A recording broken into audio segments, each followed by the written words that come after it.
राम कृष्ण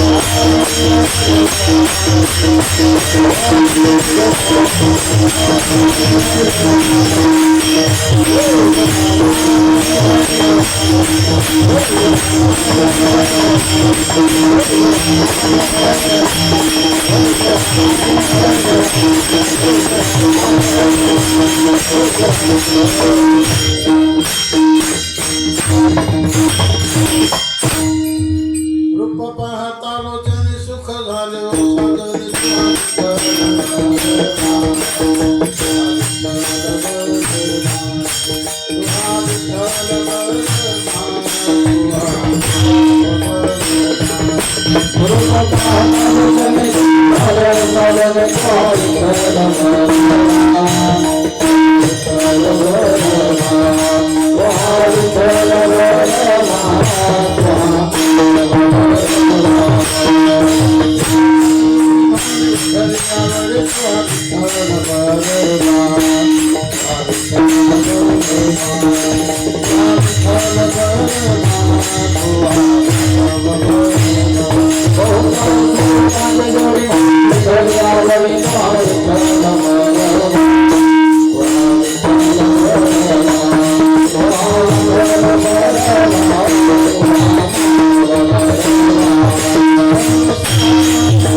हरी हरी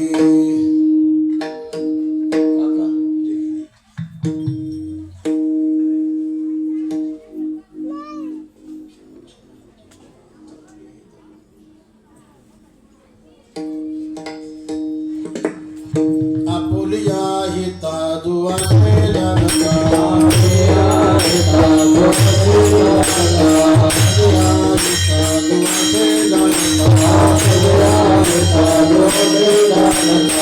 माता पिता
आपुलिया हिता जो असे जगता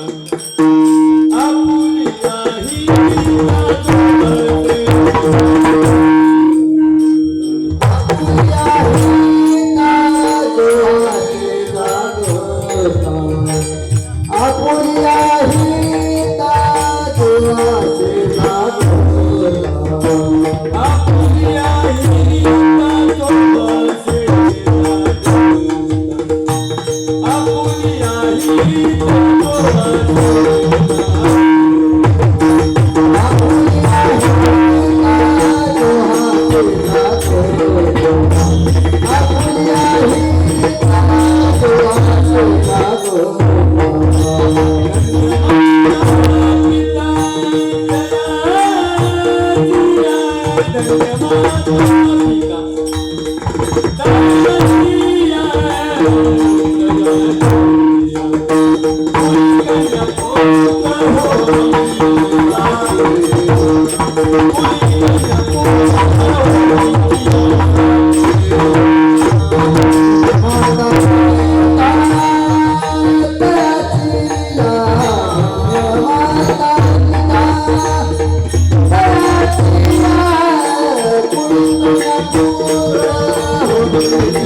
आपुलिया हिता दुवासे जागता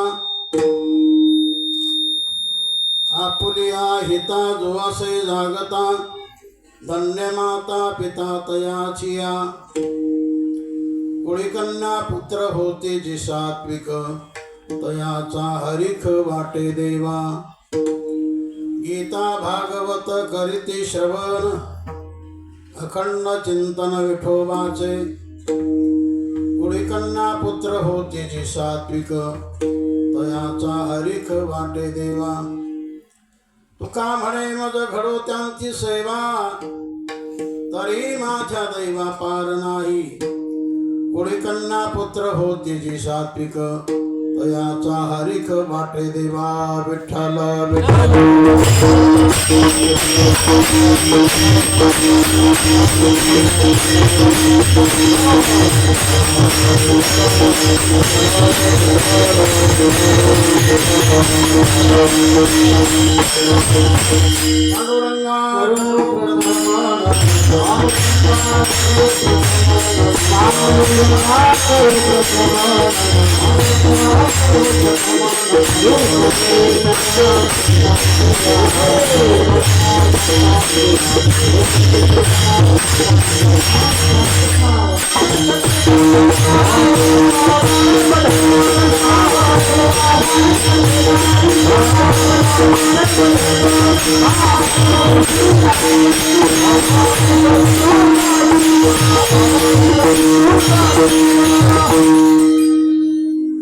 ओम नमो ज्ञानेश्वरा करुणाकरा दयाळा तुमचा अनुग्रह राधलो पावन झालो चराचरी मुक्ताबाई नमो त्रिभुवन पावनी आद्यत्रय जननी देवाची शरण शरण एकनाथा पायी माथा ठेविला नका पाहू गुणदोष झालो दास पायाचा तुकाराम तुकाराम नाम घेता कापेयम धन्य तुकोबा समर्थ जैन केला पुरुषार्थ मंगल भावना मंगल हारी जगो सो दशरथ जय बिहारी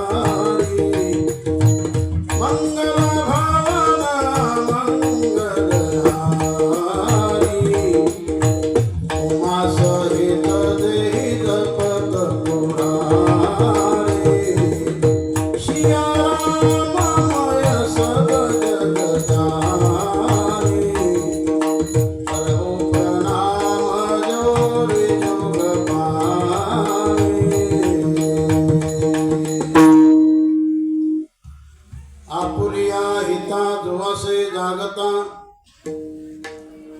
आपुलिया हिता दुवसे जागता धन्य माता पिता तयाचिया कुळीकन्या पुत्र होते जे सात्विक तयाचा हरिख वाटे देवा प्रस्तुत भक्तजनांच्या समोर आजची ही नैमित्तिक सेवा करण्यासाठी निवड केलेला अभंग संत सम्राट जगद्गुरु तुकाराम महाराज यांचा फार चरणाचा नाही पण 4 चरणाचा अभंग आहे. या अभंगातून महाराज जो आपल्या जीवनामध्ये हिताच्या बद्दल दक्ष असेल, तत्पर असेल, प्रयत्नशील असेल, तेव्हा अशा सुपुत्राला, अशा सुकन्येला ज्यांनी या जगामध्ये जन्म दिला असेल तर अशाच आईवडिलाची धन्यता तुकाराम महाराज या अभंगातून गातात. विठ्ठला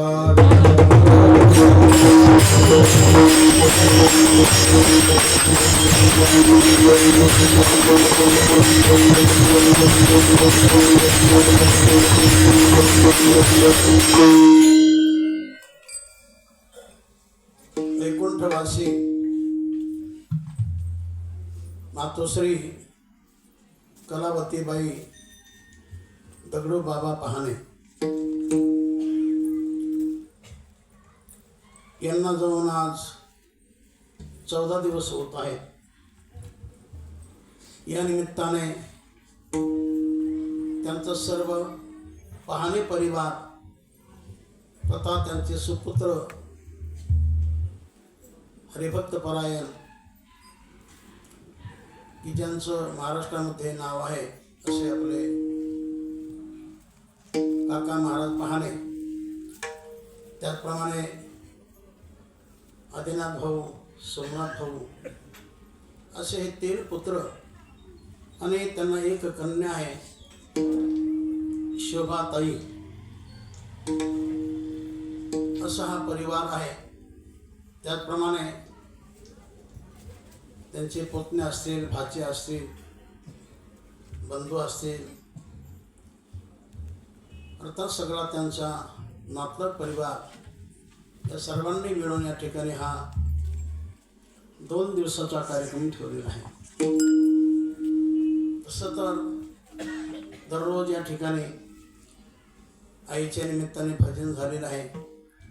म्हणजे 12 दिवस भजन झालं आणि 2 दिवसही कीर्तन होतात. विठ्ठला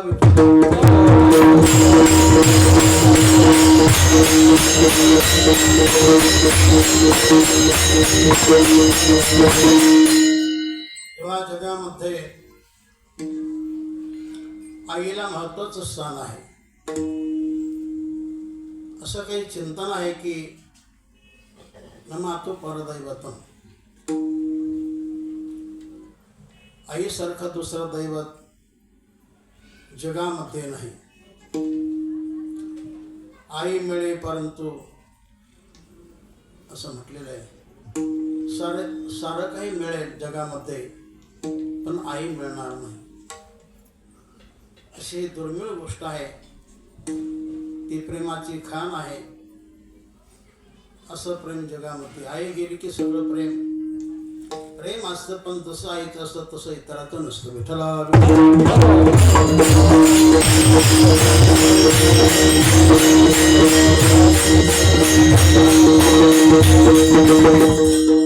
सारे मेरे परंतु आई कोणाला भेटे. तेव्हा आणि पिता देखील त्याच तोलामोलाचे असतात. यांना पहिलं स्थान जगामध्ये भगवंताने दिलं. पहिली पूजा, पहिलं चिंतन, पहिली सेवा आई वडिलांची घोषित केली. नंतर इतराचं नाव घेतलं. मातृदेव भव, पितृदेव भव, आचार्य देव भव, अतिथी देव भव. वेदांच्या माध्यमातून भगवानच बोलतात. माता पिता हे तुमचे प्रथम देव आहेत. नंतर देव तुमचे गुरु आहेत. नंतर तुमचा देव म्हणजे अतिथी आहे. यांची सेवा करा तर ती माझी सेवा केल्यासारखं होणार. असं आई वडिलांना स्थान आहे. तर या ठिकाणी मातृस्थान 14 दिवस झाले. आईला फार मानापानाचं स्थान आहे. घरात कोण असावं, शेतात कोण असावं आणि गोठ्यात कोण असावं, आपण ते चिंतन नेहमीच ऐकतो. घर में माई, गोठे में गाई, खेत में भाई, उसकी क्या कहना कमाई. घरामध्ये आई कारभारी नसावी, शेतामध्ये राबणारा आपला भाऊ असावा आणि गोठ्यामध्ये पवित्र अशी गावरान गाय असावी. असं जर असेल तर त्या घरचं कल्याण. आता याच्या उलट पहा, उलट घ्या. घर में साला गोठे में हेला खेत में नाला उसका कभी नहीं भला. अर्थात ते स्पष्ट आहे. आई महत्वाची आहे. जशी आपल्याला गायी महत्वाची तशी आपल्याला आई महत्वाची. म्हणून आईची सेवा जन्मभर करा.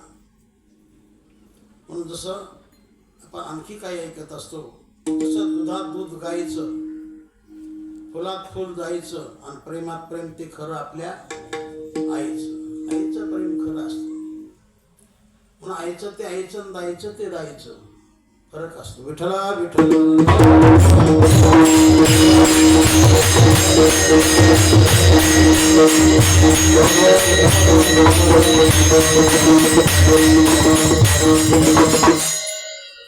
तेव्हा या परिवाराने आपल्या मातोश्रीची सेवा मनपूर्वक केली, मनापासून केली. पण हा इहलोक आहे, तर प्रत्येकाला जावंच लागतो. आया है सो जाएगा राजा रंक फकीर. प्रत्येकाला जावं लागतं. त्याप्रमाणे मातोश्रीने आपलं वय झालं की आपला देह समाप्त केला. आणि आईच्या बद्दल किती प्रेम हे या परिवाराने इथं या रूपाने प्रगट केलं. विठ्ठला विठ्ठल.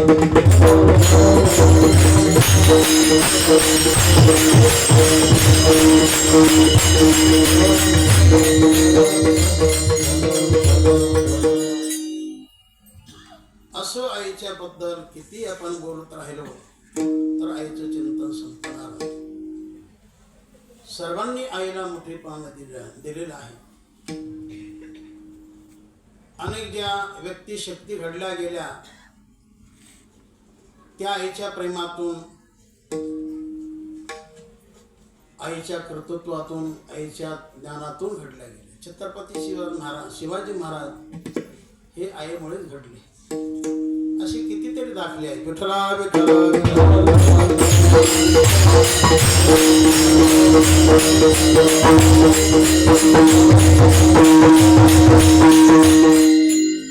तेव्हा आई वडील गेल्यानंतर त्या निमित्ताने असे हे कार्यक्रम झाले पाहिजे. त्यातून जगामध्ये संस्कृती राहत असते. हा सात्विकपणाचा भाग आहे. तसं ऋण फिटत नाही, पण काही का अंशाने व्हायला आपलं ऋण थोडं कमी होतं. विठ्ठला विठ्ठला.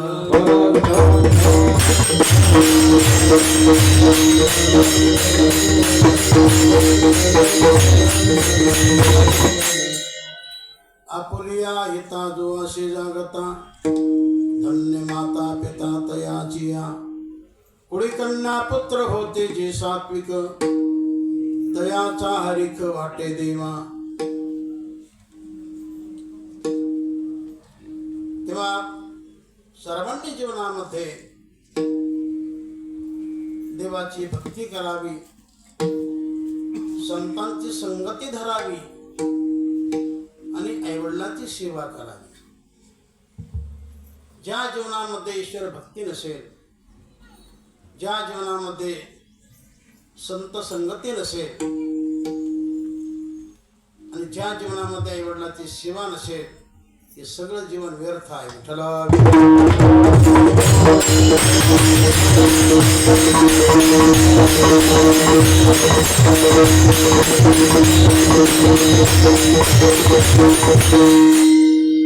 पण अशा या गोष्टी लक्षात येण्यासाठी याकरता चांगल्या लोकांमध्ये आपण वावरलं पाहिजे. सद्ग्रंथाचं वाचन केलं पाहिजे. कीर्तन श्रवण करण्याची आपण ती इच्छा धरली पाहिजे.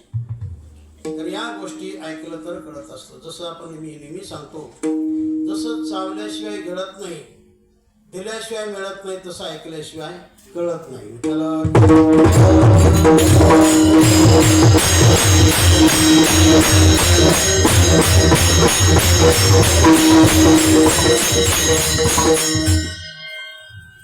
माणसाला कळतं कुत्र्याला देव कळतो का नाही कळत, आणि जर कळालाच असता तर कुत्र्याने देवावर अभिषेक केला नसता. कावळ्याला देव समजला असता तर कावळ्याने देवाला गंध लावला नसता.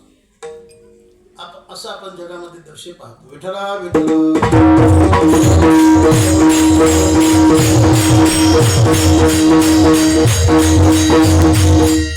म्हणून ज्याला कळतं तो मनुष्य, ज्याला कळतच नाही तो पशु आहे. जो शास्त्राप्रमाणे जीवन जगतो तो मनुष्य, आणि जो मताप्रमाणे जीवन जगतो तो पशु. मतानि यत्र गच्छन्ति तत्र गच्छन्ति वानरः, शास्त्राणि यत्र गच्छन्ति तत्र गच्छन्ति वानरः. तेव्हा मनुष्य प्राणी देखील फार महत्वाचा आहे. पशुपेक्षा मनुष्य श्रेष्ठ आहे.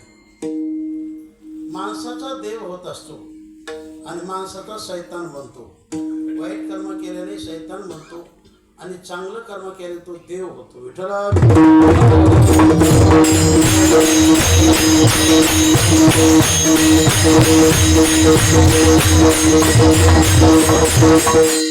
आणि आपापलं जीवन जगताना माणसाने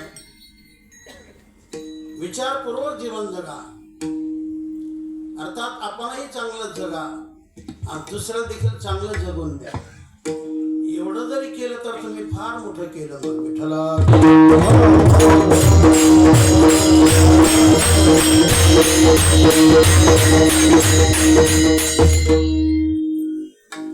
माणसाने व्यवहार चांगला पाळावा. ज्याचा व्यवहार चांगला त्याचा परमार्थ चांगला. आणि म्हणून जीवनामध्ये कोणाचं अतिक्रमण नको, जीवनामध्ये कोणाला बुडवणं नको, जीवनामध्ये आपल्यापासून कोणाला त्रास नको. हेच प्रथम करायला पाहिजे. हेच करत नाही तर बाकी काय करणार तुम्हाला. विठ्ठला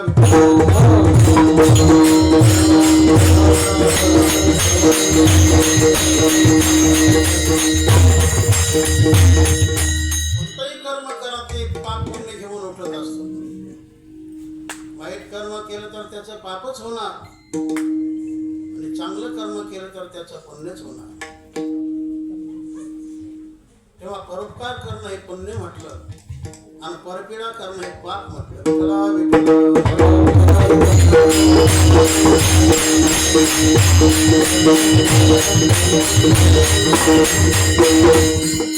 पुण्य कशासाठी? सुखासाठी.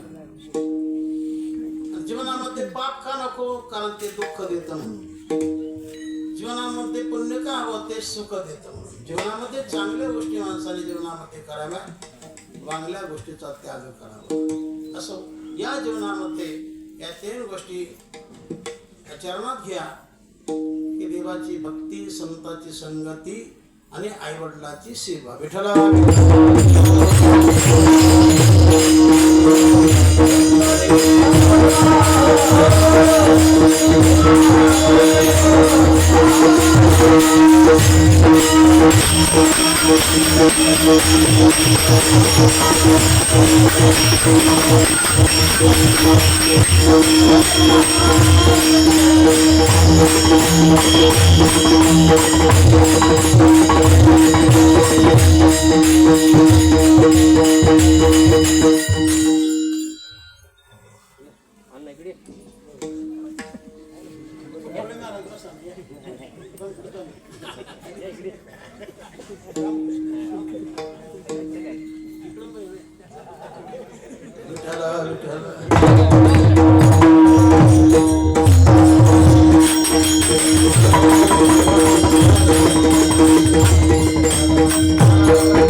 काय वेळेला काय वयाचा विचार करावा.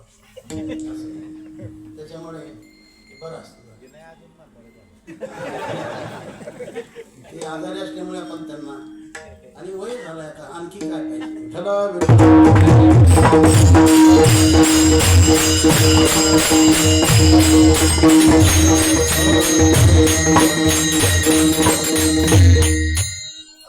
काका महाराज विठ्ठलांचा प्रेम म्हणून एवढा समाज आणि एवढे सर्व कीर्तनकार मंडळीच आहेत, सर्व कलाकार मंडळी आहेत, हे सगळं प्रेमामुळे घडत असतं. तेव्हा आपला विषय अभंगाला धरूनच चाललेला आहे. अपुरिया हिता जो असे जागता धन्य माता पिता तयाची या. जीवनामध्ये दोन मार्ग आपल्या समोर येतात. ते दोन मार्गामध्ये एक श्रेय मार्ग, एक प्रेय मार्ग. तर श्रेय मार्ग तोच की ज्याच्यामध्ये प्रवेश केल्यानंतर आरंभाला थोडं दुःख असतं पण नंतर भरपूर सुख मिळतं. आणि प्रेय मार्ग तोच की ज्याच्यामध्ये प्रवेश केल्यानंतर आरंभाला थोडं सुख मिळतं पण नंतर भयंकर दुःख मिळतं. तर मी तुम्हाला विचारतो, माणसं कोणत्या मार्गाने जातात? श्रेय मार्ग का प्रेय मार्ग? त्या ठोकाटून शक्यतो माणसं प्रेय मार्गाने जाणारे फार आहे. प्रेय मार्गाचं साधारण प्रतीक आपण काय? जेवण घेऊ, भोजन. कारण जेवणाचा परिचय सर्वांना आहे, पण ते जेवण मापात केलं तर, आपल्याला पोटाला पाहून केलं तर, प्रकृतीला पाहून केलं तर. कारण अन्नचे तार अन्नचे मार. माऊली म्हणतात, जिव्हेचा हात पाटे जैविता वाटे गोमाटे परिणामी शेवटे अवश्य मरण.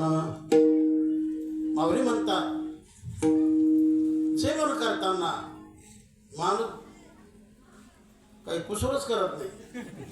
असं दाबून एकतर दुसऱ्याचं अन्न झालं तर मग थोडं, कारण प्रत्येकाकडून होत आपल्याला जे आपण दुसऱ्याकडून घेतो त्याच्यावरून होतच असतं. विठ्ठला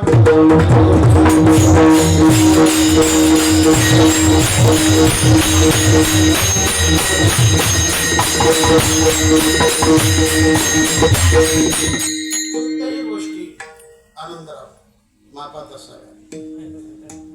प्रत्येक गोष्टी मापात असल्या तर बरं असतं, नंतर पुढं बिघडून जातं.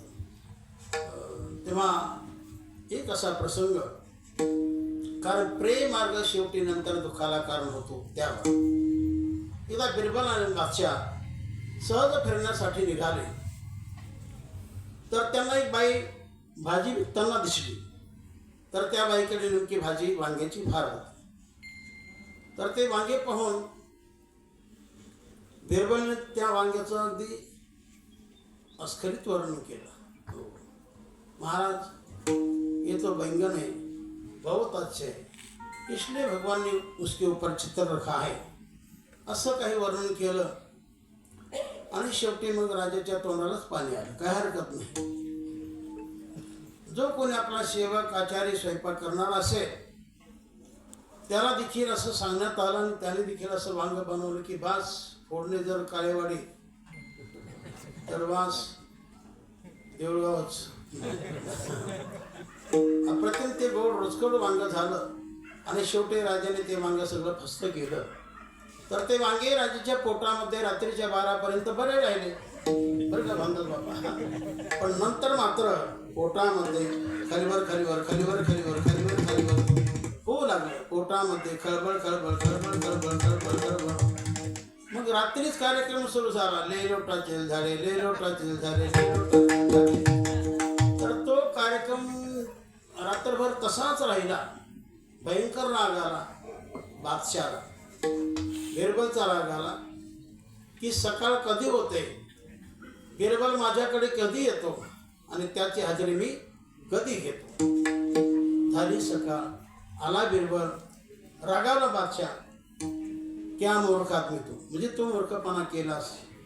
मला सांगण्याचा, तुझ्या शब्दानिमित्ती वांग फार खाल्लं, त्याचा परिणाम रात्रभर मला मरणांत वेदना. मग बिरबल सांगू लागला, महाराज बैंगन तो बहुत बुरी चीज है. अरे बाबा, तुझी कालची भाषा कोणती, आजची भाषा कशी. मग बिरबल सांगू लागला, महाराज मैं बैंगन का दास नहीं, मैं आपका दास हूँ. कारण आपको जिसमें अच्छा लगेगा वैसा बोलना, वैसा करना, ये तो मेरा काम है, लेकिन कितना खाना ये तो आपका काम है.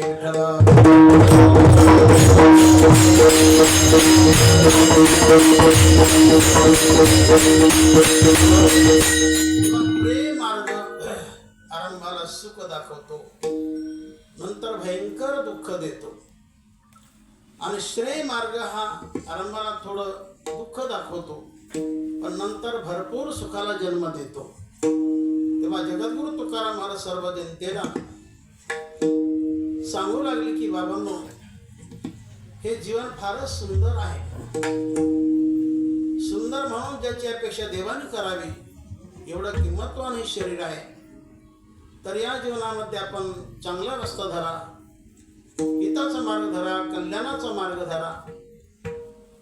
तेव्हा काही माणसं म्हटली, महाराज तुम्ही जे विचार सांगतात ते अगदी मोलाचे विचार आहेत, पण तुमच्या सांगण्याप्रमाणे एखादा सुपुत्र, एखादी सुकन्या ते जर या मार्गाने गेले तर त्यांच्याबद्दल तुमचं मत सांगा. महाराज बोलतात, त्यांच्याबद्दल आमचं मत तर चांगलंच आहे. उलट त्यांना ज्यांनी निर्माण केलं, अर्थात त्यांचे जे आई वडील होत ते कसे होत याचं गोड चिंतन महाराज अभंगाचे आपुलिया ही तागवा से जागता, आपुलिया ही तागवा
अभंगातील हे पहिले चरण आहे.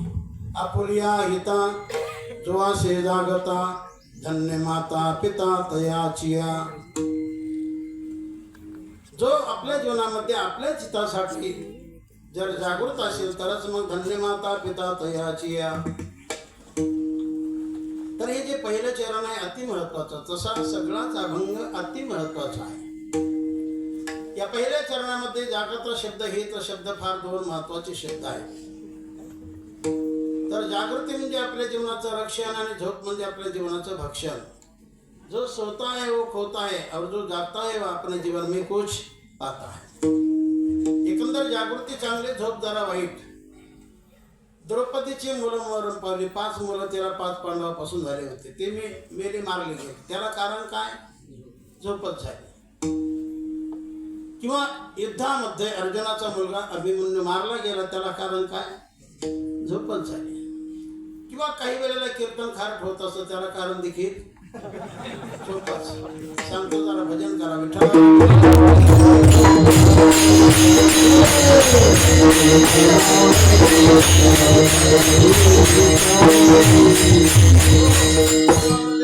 फार मोठा नाम सप्ताह चालू होता. त्या सप्ताहामध्ये कीर्तनासाठी तुफान गर्दी, तुफान गर्दी, तुफान गर्दी. हे त्याला तोड नाही जोड नाही एवढा समाज. तर त्या गावातील एक बाई एकही कीर्तन न सोडणारी, रोज रोज कीर्तनाला येणारी, पण तिचा मालक मात्र तसा नव्हता.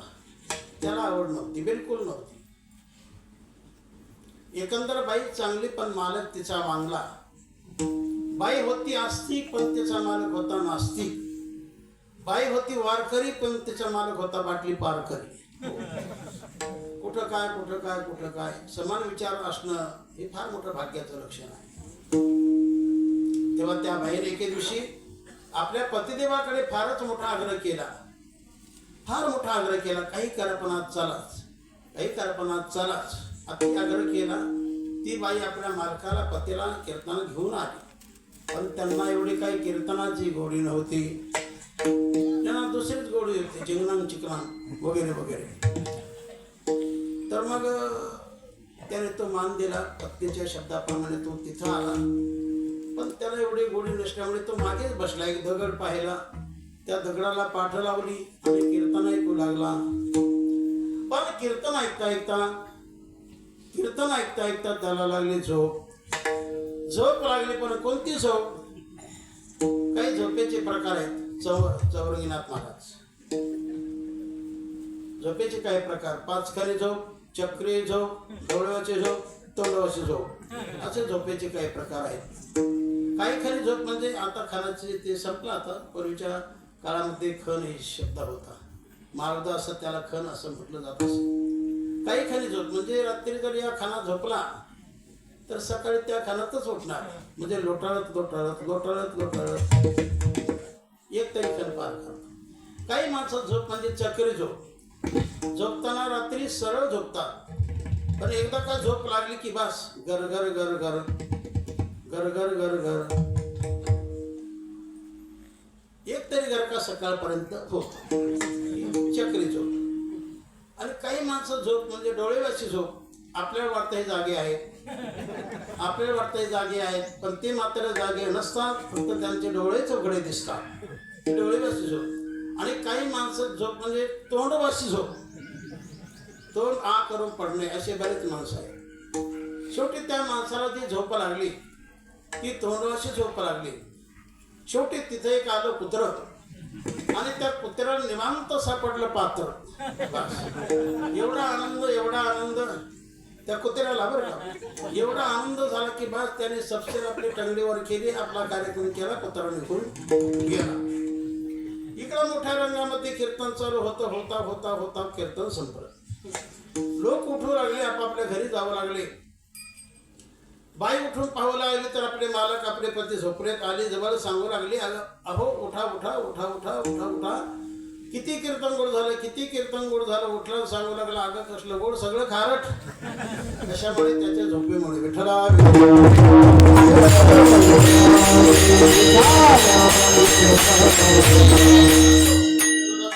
आपण या पहिल्या चरणामध्ये जागाचा शब्द हा देखील महत्वाचा शब्द आहे. हिताच्या बद्दल जर प्रयत्नशील असेल, जागा शब्दाचा अर्थ म्हणजे प्रयत्न, हिताच्या बद्दल जर प्रयत्न करत असेल तर मग धन्य माता पिता. पुन्हा हित शब्द आला. आपण हित कशाला समजतो? मुलगा होणं हित, त्याचं शिक्षण होणं हित, त्याला नोकरी लागणं हित, सत्ता प्राप्त करणं हित, घर नवं तयार करणं हित, शेत विकत घेणं हित. तर हे सगळे हितच आहे. हित नाहीत असेल याला व्यवहारिक हित म्हटलं, याला संसारिक हित म्हटलं. परंतु ज्याला खरं हित आणि बरं हित म्हणतात, तुकाराम महाराज सांगतात, हित ते करावे देवाचे चिंतन, हित ते करावे देवाचे चिंतन, करावे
देवाचे चिंतन, हितते करावे देवाचे चिंतन. अख्ख्या जगाचा चालक, मालक, प्रतिपालक असा जो भगवान परमात्मा आहे, अशा भगवंताचं नाम चिंतन कर, फार मोठं हित आहे. हितते करावे देवाचे चिंतन, अर्थात हे जी मुलं आहेत ही सात्विक मुलं समजा. आणि अशी सात्विक मुलं ज्या कुळामध्ये यांचा जन्म होत असेल तर त्या अशा मुलांचा जगामध्ये आनंद कोणाला होतो त्याचं गोड चिंतन महाराज अभंगाच्या दुसऱ्या चरणातून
पुत्र होते जे सात्विक तयाचा हरेख वाटे देवा.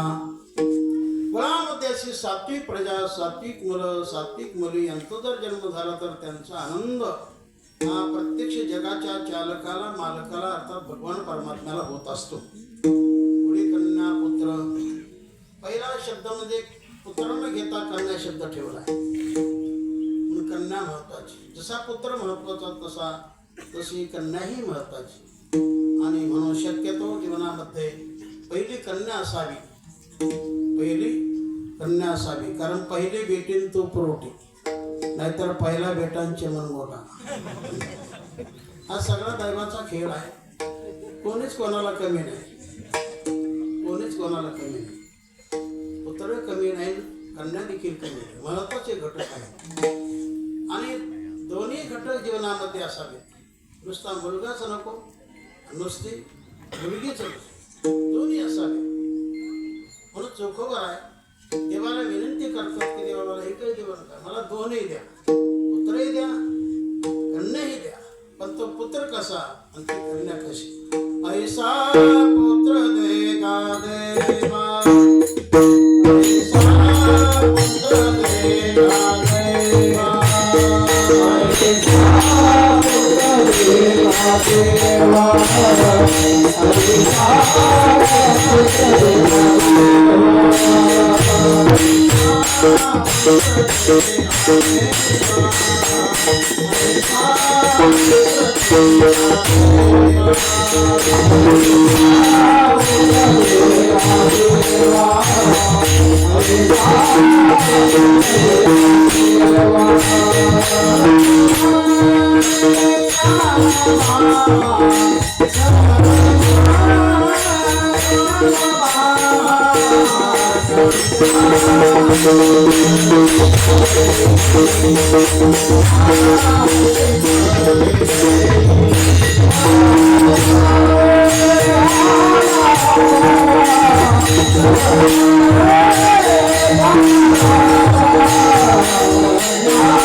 ऐसा पुत्र देगा देवा जग म्हणे त्याला बाबा कन्या ऐशी तरी देई जैसी मीरा मुक्ताबाई ऐसा पुत्र भावा गोंडा त्याचा तिही लोकी झेंडा इतके न देवे तुझ्याने माझे करिगा निसंतान मला तसंच ठेवलं तरी चालेल ते मला कन्याही द्या आणि मला पुत्रही द्या जैशी मीरा मुक्ताबाई अशा कन्या न ऐसा पुत्र देगा देवा जग म्हणे त्याला बाबा विठ्ठल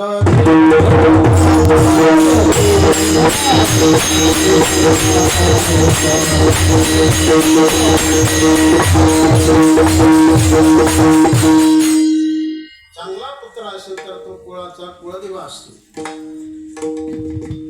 कुळाचा खरा कुळदिवा म्हणजे त्यालाच कुलदीपक असं म्हटलं त्याला कुळाचा दिवा म्हटलं देवी जगामध्ये बरेच आहेत ते काही ठराविक दिवे सांगतो तुम्हाला चंद्रदेवा सूर्यदेवा भगवंताचं नाम हे देवा आणि सत्पुत्र देवा रात्रीचा दिवा चंद्र दिवसात दिवा सूर्य आहे मुखाचा दिवा भगवंताचं नाम आहे आणि कुळाचा कुळदिवा सत्पुत्र चांगला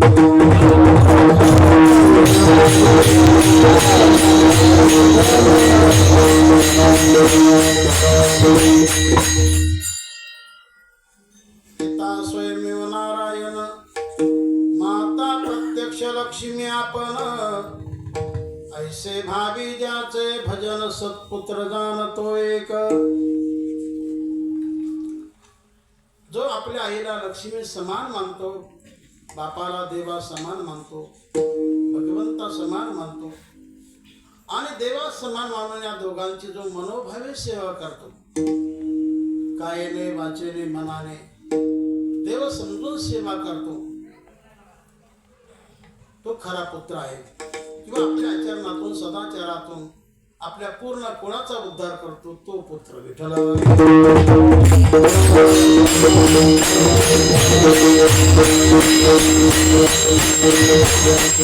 ज्या कुळामध्ये खऱ्या वैष्णवाचा जन्म होत असेल त्याचं पूर्ण कुळ ते उद्धरून जात म्हणून एक तरी भक्त कुळामध्ये असावं बाकी सर्व दारुडे असावेत असं नव्हे कोणी शूर असा कोणी दातृत्व असा ज्याच्याकडे आहे तो दाता असावा शूर असावा नाहीतर एकतर भक्त असावा म्हणून जननीने आईने अशाच मुलाला जन्म देणे कबीर महाराज बोलतात जननी जने तो भक्त जने या दाताया शूर नाही तो जननी बांध भरी क्यों खोवे हे नूर एक तर भक्त एक तर दाता एक तर शूर भक्त जर आईच्या पोटी एकही भक्त नसेल तर ती माता खाली जाते मी सांगत नाही प्रमाण आहे तसं तुका म्हणे जाय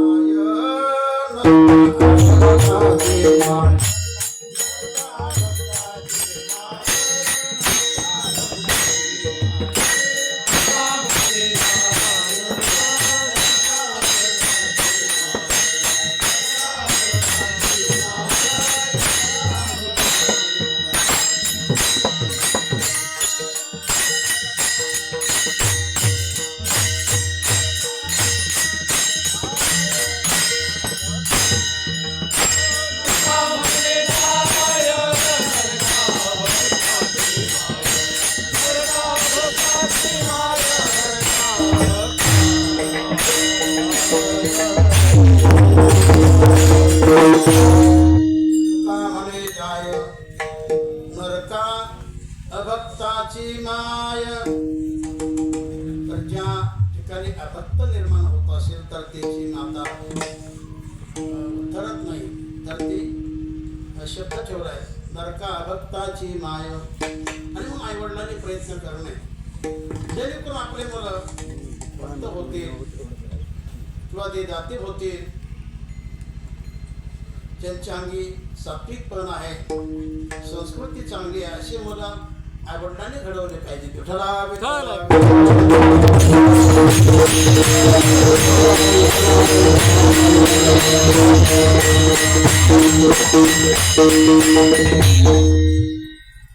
आईवडिलांवर फार मोठी जबाबदारी आहे आणि म्हणून ज्याला असं वाटतं की आपलं म्हातारपण चांगलं जावं, सुखात जावं, तर त्यांनी आपले मुलं चांगले घडवावेत.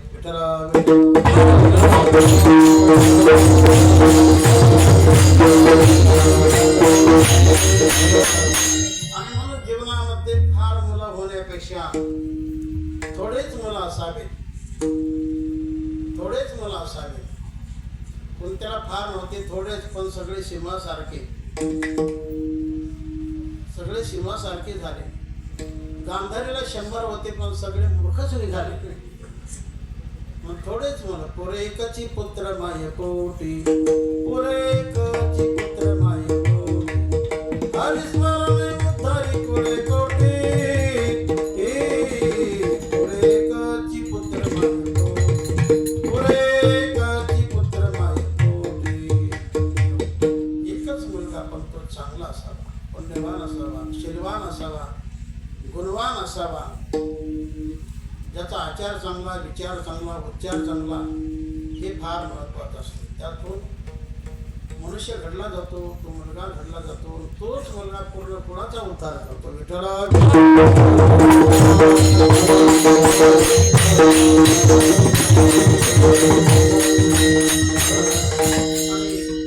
फार मुलं होण्यातून जर आईला मोठेपण मिळत असेल तर आपल्याला कोंबडीला मोठं समजावं लागेल.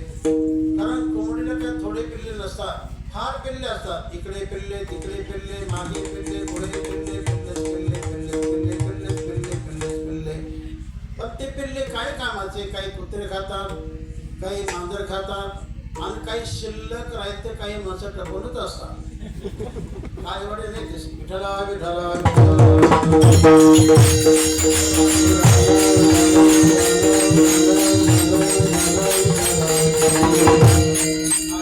हे गाव संस्कार युक्त आहे. या गावाला संस्कार चांगले आहेत. या गावाला अनेक साधू संतांची पावलं लागलेली आहेत. या गावाला थोडा मोठ्यांचा आशीर्वाद आहे. म्हणून या गावाला इतर वाईट वारा नाही लागला शक्य. आता काय सांगतात, पण इथं जुगारीचा अड्डा नाही, दारूचं दुकान नाही, मांसाचं दुकान नाही, यापेक्षा श्रेष्ठ काय. असं हे गाव एकदम सात्विक गाव आहे. त्याला आदर्श असा पुरस्कार मिळालाच पाहिजे. मिळाला, प्रयत्न करा, मिळून जाईल.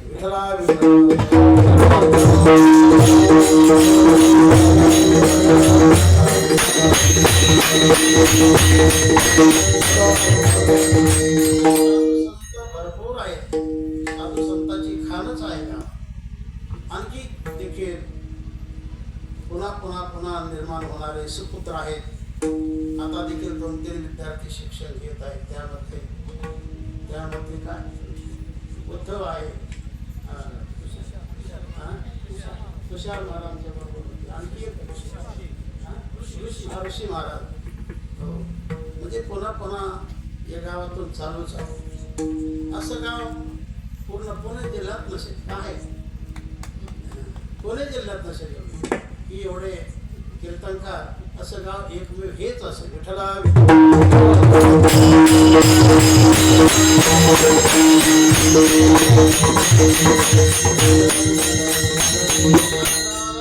संपर्क गेल्या अनेक वर्षापासून मी तर असं म्हणतो काकाच्या जन्माच्या अगोदर असेल.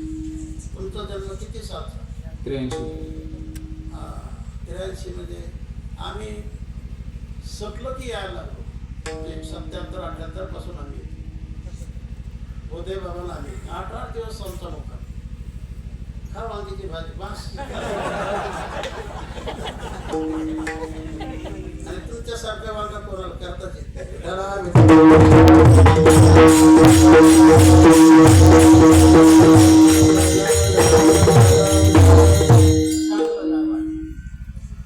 आणि आम्ही कधीच कोणतं साखर तुम्हाला टाकलं देखील पण मान सन्मान ठेवला या गावातून. धार्मिक परमार्थिक असं हे गाव आहे आणि म्हणून पुन्हा पुन्हा येणं आमचं होत असतं. विठ्ठला विठ्ठला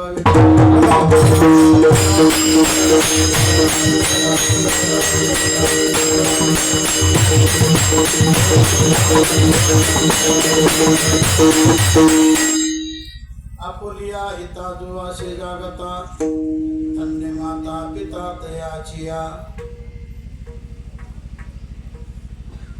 तर अशी कुळामध्ये चांगले मुलं निर्माण झाले तर त्यांचा आनंद प्रत्यक्ष भगवंताला होत असतो. कुळी कन्या पुत्र होती जी सात्विक. हा मुलगा सात्विक, हा माणूस सात्विक कसं जाणायचं? ज्या अर्थी कीर्तन चांगला ऐकतो तर समजा हा सात्विक. एकही सभा सोडत नाही, समजा तो राजस. चुकून कीर्तनात बसत नाही, कीर्तनात कधी येत नाही, सभा तर कधी सोडत नाही, समजा तो राजस. आणि ज्याला नेहमी वाईट वाटतंच पाहावं वाटतं, वाईटच खाऊ वाटतं, वाईटच बोलू वाटतं, समजा तो तामस. माणसाच्या वागणीतून मनुष्य कळतो हा चांगला का वागला. ही जशी पारख आपण या रूपाने करू शकतो तसं घराची पारख घेतली त्या घरातील फोटोवरून साधारणपणे आपण करू शकतो. समजा एखाद्या घरामध्ये जर फोटो दिसते संभाजी महाराज, तुमचे नाही, संभाजी महाराज होऊन गेले ते आणि आता तुम्हीच गोड कीर्तन करतात. तर समजा एखाद्या घरामध्ये फोटो स्वतःचे, पत्नीचे, मुलांचे, जावयांचे, पुढाऱ्यांचे, मित्रांचे वगैरे वगैरे असे फोटो दिसतील तर ते घर आहे रजोगुणी. आपले फोटो लावू नका असं मला म्हणायचं नाही, पण त्यातून गुण दिसतो कोणता गुण आहे ते. आणि एखाद्या घरामध्ये जर फोटो दिसतील आईचे, वडिलाचे, साधू संतांचे, भगवंताचे, धार्मिक नेत्यांचे, समाजसेवकांचे, पतिव्रतांचे, दानशूरांचे, गुरुजनांचे, सेवाधाऱ्यांचे, गोसेवकाचे असे जर फोटो घरात दिसतील तर ते घर आहे सत्वगुणी. आणि एखाद्या घरामध्ये जर फोटो दिसतील नटाचे, नटीचे, हर्षद मेहता सारख्यांचे, गुड्डांचे, टग्यांचे, मूर्खांचे, चोरांचे असे जर फोटो घरात असतील तर ते घर आहे तमोगुणी. विठ्ठला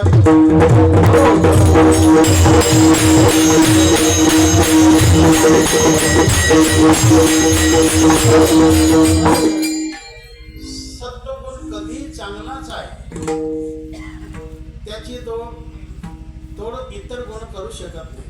ज्याला सुख हवं असेल त्याने सत्वगुणात राहावं आणि ज्याला दुःख हवं वाटत असेल त्याने तमगुणात राहावं. विठ्ठला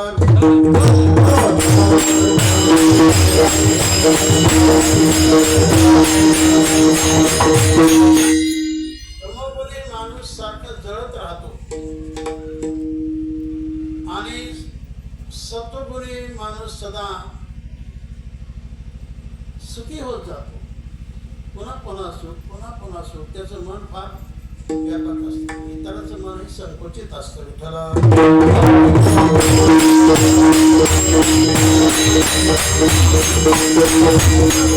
सात्विक तयाचा हरिक वाटे कोणा, तर त्याचा हरिक म्हणजे आनंद भगवंताला होत असतो. पण अशी जी सात्विक मुलं आहेत, सात्विक मुली आहेत ते आणखी आपल्या जीवनामध्ये काय करतात? गीता भाग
गीता भागवत करीती सेवना खंड चिंतन पूर्णाचे चिंतन विठोबाचे कोण करतात तर हे सात्विक मुलं करतात.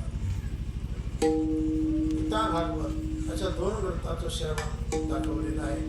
गीता ग्रंथ विश्व ग्रंथ आणि भागवत ग्रंथ हा तोला मोलाचा ग्रंथ, जीवनाचं कल्याण करणारा ग्रंथ. दोन्ही ग्रंथ चांगलेच आहेत, उच्च प्रतीचे ग्रंथ आहेत. पण गीता ग्रंथ हा विश्व ग्रंथ आहे. किती सारखा ग्रंथ जगात नाही, त्याला तोडणारे ग्रंथ. जगात ग्रंथ आहेत पण किती सारखा नाही. जगामध्ये ग्रंथ आहेत पण प्रेमासारखा नाही. जगात सज्जन आहेत पण आपल्या सद्गुरू सारखा नाही. जगात वस्तू आहेत पण देवासारखे.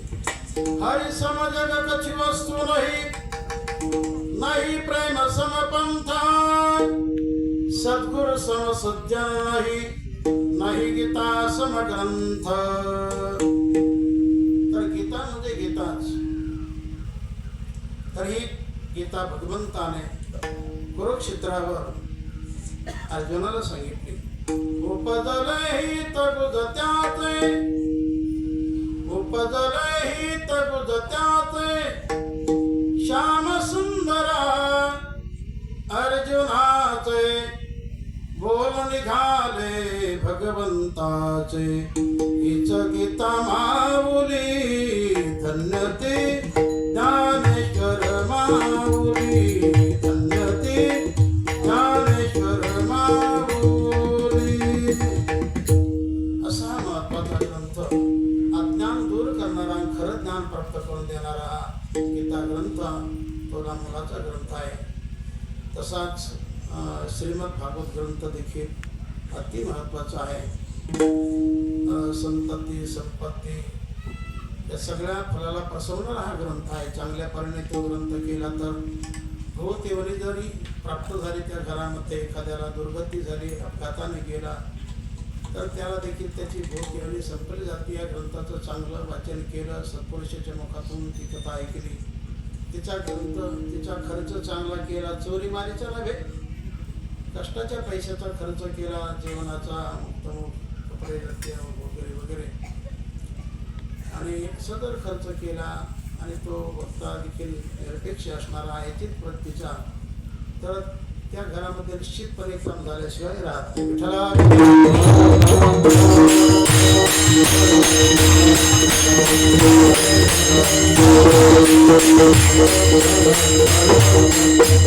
आपले काका महाराज मोठे भागवताचार्य आहेत, रामायणाचार्य आहेत आणि उत्तम असे कीर्तनकार आहेत.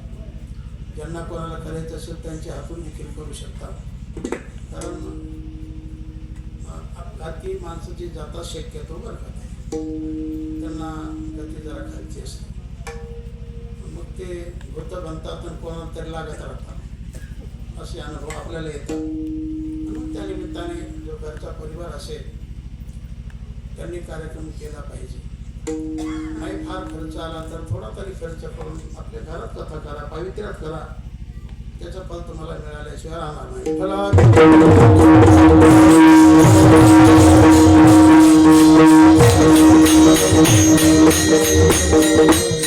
भागवत करीती श्रवण अखंड चिंतन कोणाचे, तर अखंड चिंतन विठोबाचे पांडुरंगाचे चिंतन आपण केलेलं आहे. आता वेळ होत आलेला आहे, वेळ बराच झालेला आहे. 10 ते 12 तास कीर्तन होतं. यापुढे आम्हाला येण्यासाठी वेळ झाला आणि म्हणून एवढा उशीर झाला. तरी तिकडे आपण थोडा आटोपतोच घेऊ. विठ्ठला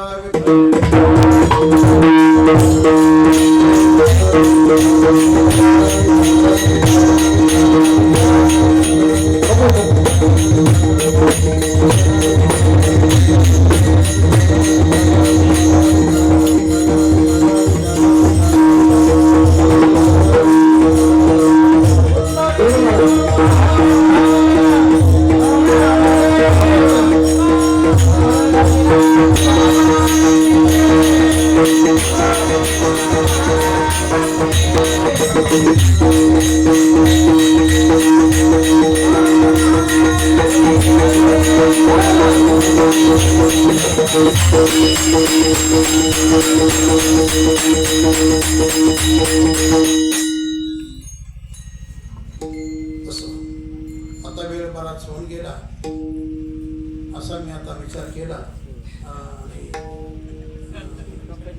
तुमच्या चेहऱ्याचा विचार देखील मी जाणला.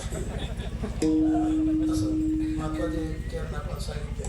यथा भागवत कीर्ती श्रवण अखंड चिंतन विठोबाचे, तुकामाने मज घडो त्यांची सेवा. तर तुकाराम महाराज शेवटच्या चरणातून सेवा घडावी आणि सेवा घडली तर काय त्याचं चिंतन महाराज शेवटी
Oh,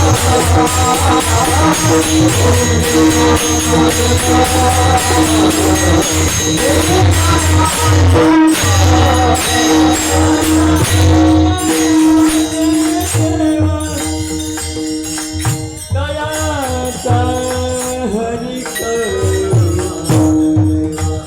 वाटे देवा वाटे दयाचा हरी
Thank you.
ज्ञानेश्वर